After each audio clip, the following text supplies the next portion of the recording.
The worst part of the dark night of the soul is when you get down to the bottom of it, you're just there with yourself, and you're there with all of your ideas that got you to the bottom of it, and that's why you're having the dark night of the soul. You realize that everything that you've done in life has arrived you at this point, and you have no idea what you're doing. You're not happy.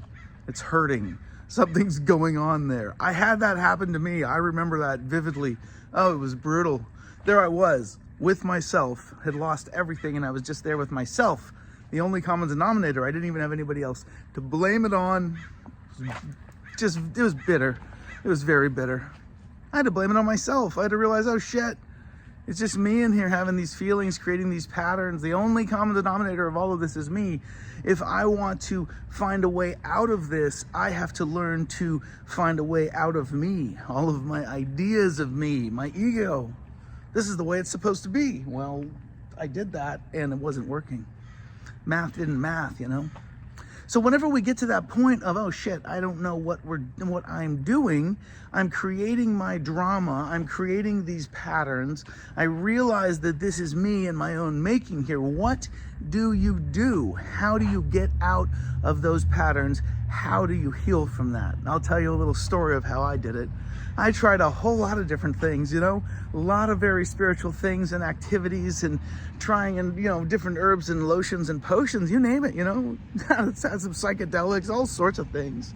Just trying to figure out what is going on here. How do I tap in with whatever is broken? How do I even find it? Where is it? I know something's off, but I don't know where it is, you know? So you go down all these different rabbit trails of trying this and that, and, you know, different yoga class or something like that, or different meditation or a different spiritual activity. And you know what? They all arrive you at a little bit of something. They all arrive you at something that's good. You're like, oh, okay, I like that. I like that. That's a little bit more ease.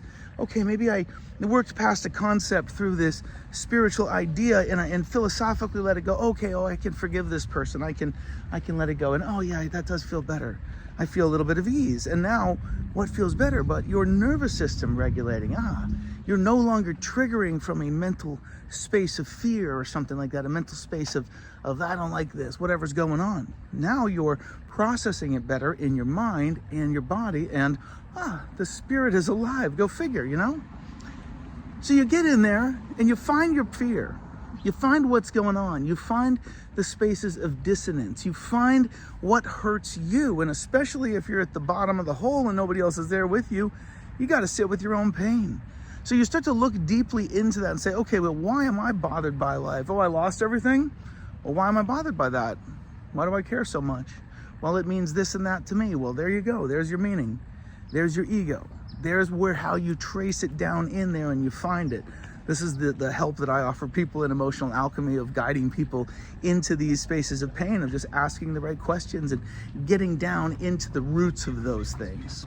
So all of us can do this. We can do this with ourselves by sitting with our pain, by asking ourselves, hey, what is going on here? Why am I causing myself this distress? You don't point it out at anybody else.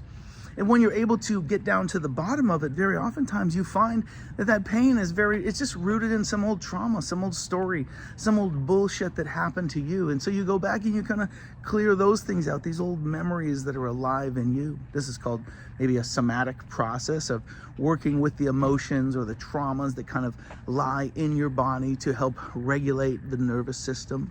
So there's a lot of things you can do to heal, you know, but really what's going on here, to have that experience of being alive, of having the spirit alive in you, is a process of balancing maybe the mental philosophical concepts with the feeling concepts. And the feeling concepts are the big ones. The feeling concepts are all of the things that ride in us as these maybe energetic reactions, as our reaction mechanism to protect us. And that's more like 90% of your experience. It's all the unconscious stuff. That's all the pain. So when we sit with that stuff, we say, hey, why am I feeling that? Why am I feeling so reactionary? Why am I feeling in pain? That's how we can get down to the roots of what's causing it. And when we heal the roots of what's causing it, voila, you are free. You are free and you are free. The spirit is alive within you. Go live your life. Have a great time. Be at peace.